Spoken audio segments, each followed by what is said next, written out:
പെരുമ്പാവൂർ കൂവപ്പടി ശ്രീ മഹാഗണപതി ക്ഷേത്രത്തിൽ പുതുതായി നിർമ്മിച്ച ക്ഷേത്ര കവാടം, ഭജനമഠം, ഗസ്റ്റ് ഹൌസ് എന്നിവയുടെ സമർപ്പണവും നാമകരണ ചടങ്ങും കേന്ദ്രമന്ത്രി സുരേഷ് ഗോപി നിർവഹിച്ചു.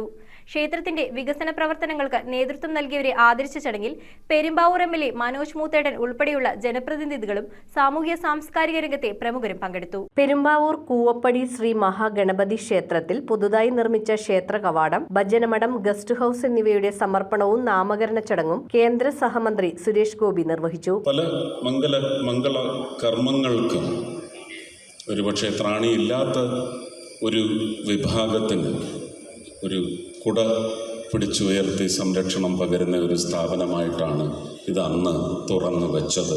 ക്ഷേത്രങ്ങളുമായി ബന്ധപ്പെട്ട എന്ത് സമുച്ചയങ്ങൾ ഉയർന്നാലും അത് ഭക്തജനങ്ങളുടെയും സനാതന ധർമ്മത്തിൻ്റെ നിർവഹണം എന്നത് പൂർണ്ണമാവണമെങ്കിൽ സർവസമൂഹത്തിന് അത് നമുക്ക് ക്ഷേത്രത്തിൻ്റെ അങ്കണത്തിൽ ചില നിർദ്ദേശങ്ങളുണ്ടാവും, ചില റെസ്ട്രിക്ഷൻസ് ഒക്കെ ഉണ്ടാവും.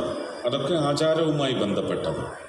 പക്ഷെ ആ ഭഗവാന്റെ പേരിൽ ഒരുക്കപ്പെടുന്ന എല്ലാ സൗകര്യങ്ങളും ബൃഹത്തായ ഒരു സമൂഹത്തിന് അതിൽ ഒരു വേർതിരിവ് മാത്രമുണ്ടാവുന്നത് നല്ലത്. സാമ്പത്തികമായി താഴേക്കിടയിൽപ്പെടുന്നവർക്ക് താങ്ങും തണലുമാവണം. മറ്റൊരു മാനദണ്ഡവും പരിഗണിക്കപ്പെടേണ്ടതില്ല. ജാതി അടിസ്ഥാനത്തിൽ ഒരു പരിഗണനയും പാടില്ല.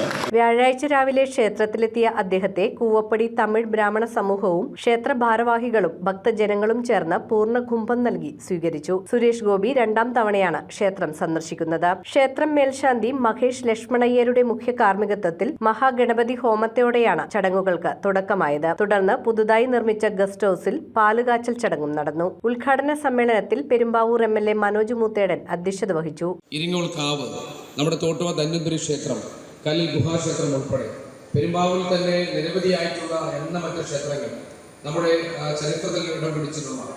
അതുപോലെ തന്നെ അന്യരാജ്യങ്ങളിൽ നിന്ന് പോലും ആളുകൾ എത്തിച്ചേരുന്ന ഒരുപാട് ക്ഷേത്ര സന്നിധികൾ നമ്മുടെ പെരുമ്പാവൂരിലുണ്ട്. ക്ഷേത്രം പ്രസിഡന്റ് എച്ച് പത്മനാഭൻ സ്വാഗതവും സെക്രട്ടറി എം കൃഷ്ണയ്യർ ആമുഖ പ്രഭാഷണവും നടത്തി. ക്ഷേത്രത്തിന്റെ പുതിയ നിർമ്മാണ പ്രവർത്തനങ്ങൾക്ക് നേതൃത്വം നൽകിയവരെ ചടങ്ങിൽ ആദരിച്ചു. നിർമ്മാണം മേൽനോട്ടം വഹിച്ച ഒക്കൽ ഇന്ദ്രപ്രസ്ഥ ബിൽഡേഴ്സ് ഉടമ ബിബിൻ കെ.എസ്, മുഖ്യശില്പിയും സ്ഥപതിയുമായ സി.ടി. മാരിയപ്പൻ എന്നിവരെയും ക്ഷേത്രം president H Padmanabhan, secretary M Krishna Iyer എന്നിവരെയും ആദരിച്ചു. ക്ഷേത്ര ഉപദേഷ്ടാവ് എം.എസ്. ഗണപതി അയ്യർ, മുൻ മേൽശാന്തി എം. ലക്ഷ്മണയ്യർ, മേൽശാന്തിമാരായ മഹേഷ് ലക്ഷ്മണയ്യർ, കെ. ലക്ഷ്മണയ്യർ എന്നിവർക്കും ചടങ്ങിൽ ആദരവ് നൽകി. കൂവപ്പടി ഗ്രാമപഞ്ചായത്ത് പ്രസിഡന്റ് ബിനോയ് അരീക്കൽ, വാർഡ് അംഗങ്ങളായ Girish Madhavan, Stella Saju, Pavizham group of companies managing director NP. Antony, Kerala Brahmana Sabha Ernakulam ജില്ലാ സെക്രട്ടറി അഡ്വക്കേറ്റ് ഇ.എസ്. വാസുദേവൻ, സംസ്ഥാന കമ്മിറ്റി അംഗം രാമചന്ദ്രൻ, മുൻ സംസ്ഥാന പ്രസിഡന്റ് കെ.ജി.വി. പതി, ക്ഷേത്രം വൈസ് പ്രസിഡന്റ് ജയശങ്കർ, സൗമ്യലക്ഷ്മി ജയറാം എന്നിവർ ചടങ്ങിൽ പങ്കെടുത്തു.